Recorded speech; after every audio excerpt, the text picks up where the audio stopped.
Right. I'm Jason Davis and I'm part of Digital Dialogue's collaboration. Why do you collaborate?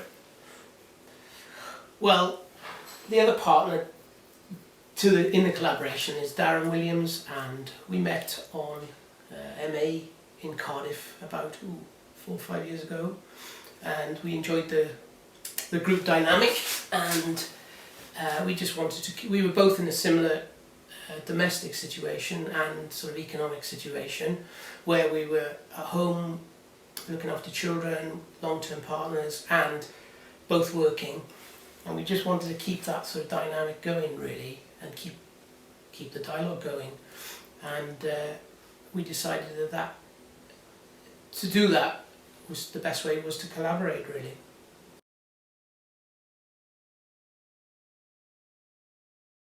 The fact that we live at a distance from each other, and we needed to keep the collaboration going, and the email system and home computer systems was the best and most efficient way to keep that kind of dialogue, keep that interaction going really.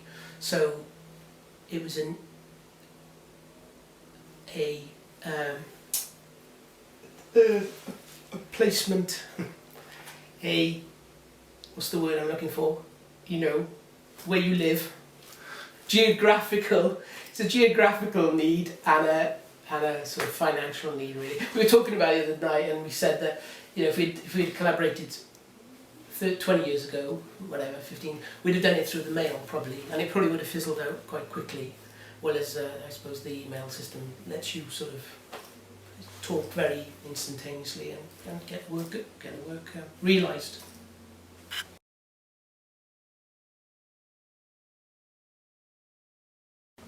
So how do you feel about giving up ownership?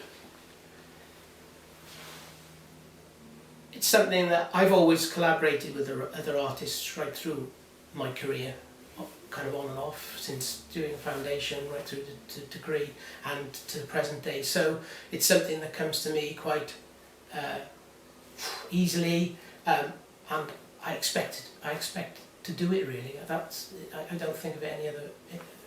I expect it's part of my practice, and I want to continue it. So giving up the ownership is no problem to me. It seems to be more of a problem to other people, but to me it just seems like a natural kind of thing to do, to share it and to do it and give it away.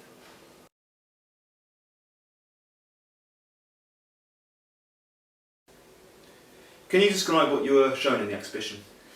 The work in the exhibition is net number 1, and it's their printed bricks, scanned printed bricks onto single sort of sheets of paper, and the idea is that the audience is invited to collaborate with us by building the nets individually or groups of, and then placing the bricks within a given space within the gallery environment, but there also be a pile of bricks already made up, so that the work can be added to or taken away.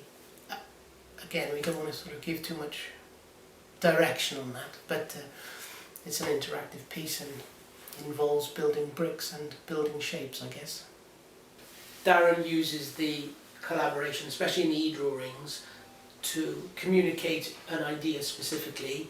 I don't think he focuses so much on the aesthetic. It's about the technological kind of communication for him. When I receive a drawing idea from Darren, immediately it's probably nearly always monotone, and I immediately want to reach for the palette and just saturate it with colour and kind of make it more sort it out or aesthetically arrange it, whereas for him that's not a primary concern, although as the dialogue has been going on and the e-drawings, he does tend to introduce more colour, so whether he's been influenced by me, and I'm also thinking more about the kind of, you know, what the message is, what the what the communication is, what is it we're trying to actually say. Because obviously we title the e-drawings, they're always influenced by what's happening normally in our domestic daily rituals or our work or our family, so they're influenced directly by that. So that for instance, Darren went to Barcelona recently and he got stuck at the airport because of the volcano. So his latest e-drawing is stranded, but I obviously had an insight into that, so I have to respond to it. And normally I would respond intuitively and aesthetically, but now I'm thinking more about, well, what does it mean to be stranded?